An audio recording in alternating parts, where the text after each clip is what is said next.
Mais en tant que parrain de cette promotion, d'abord je suis très heureux d'avoir été ici à Biarritz et puis d'avoir eu l'occasion effectivement de leur prodiguer quelques conseils à ces jeunes diplômés, ces jeunes ingénieurs qui doivent maintenant, pour qui l'aventure professionnelle commence, hein, cette journée est une journée importante pour eux.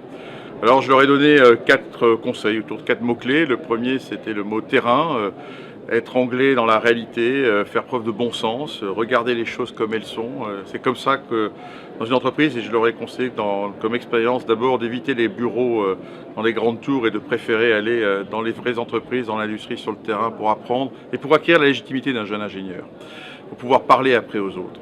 Le deuxième mot, c'était le mot équipe.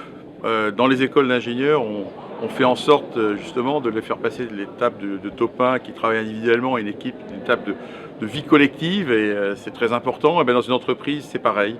Ce qui fait la force d'une entreprise, c'est le collectif, c'est d'être capable de tirer le meilleur parti du collectif et pas simplement de la somme des individus. Et ça, cette notion d'équipe, qu'ils aiment bien, en général par le sport, etc., ils doivent la garder dans leur tête. C'est comme cela qu'on travaille en fait. Le troisième mot le troisième conseil était le mot écoute.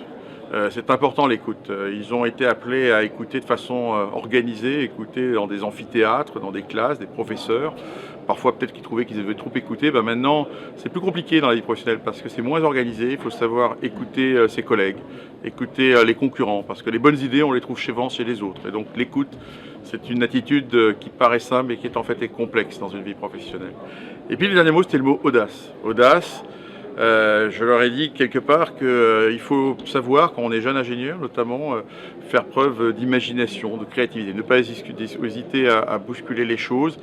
Les gens n'aiment pas le changement. Je n'aime pas le changement. Vous n'aimez pas le changement. On aime le confort. Et pourtant, on progresse uniquement, non pas par l'immobilisme, mais par le changement. Et donc, il faut être en mouvement. C'est leur responsabilité d'ailleurs d'ingénieurs. Ils vont avoir comme responsabilité maintenant, en tant que cadre, dans des entreprises, eh bien, d'animer la collectivité de leurs collaborateurs et d'être cette force de moteur, cette force de changement qui permettra demain de s'amuser en travaillant, qui était mon dernier mot. Il faut savoir s'amuser aussi.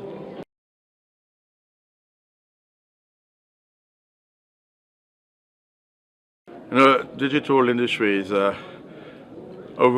opening many new, I would say, areas in many aspects, commercial side, industrial sides. In particular, it offers the possibility to think differently to the use of things.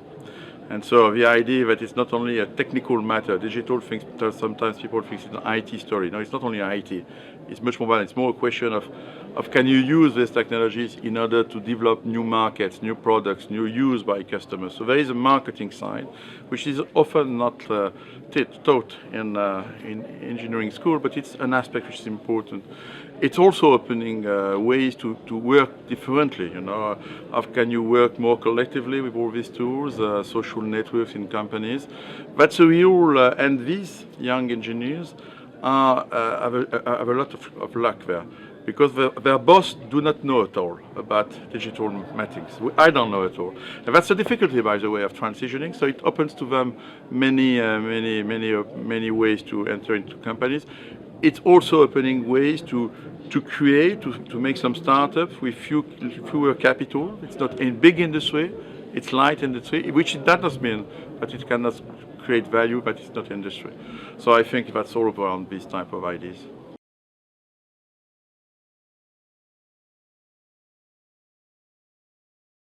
Je crois que l'école Estia, elle est partie d'un projet qui était ancré dans la région, dans le Pays Basque, la volonté de Christophe Colomb, de gens qui ont voulu créer une ambition, ce qui n'est pas évident dans un pays qui est un super pays dont je suis originaire, mais plus pour le tourisme et l'agriculture que pour l'industrie, qui ont voulu.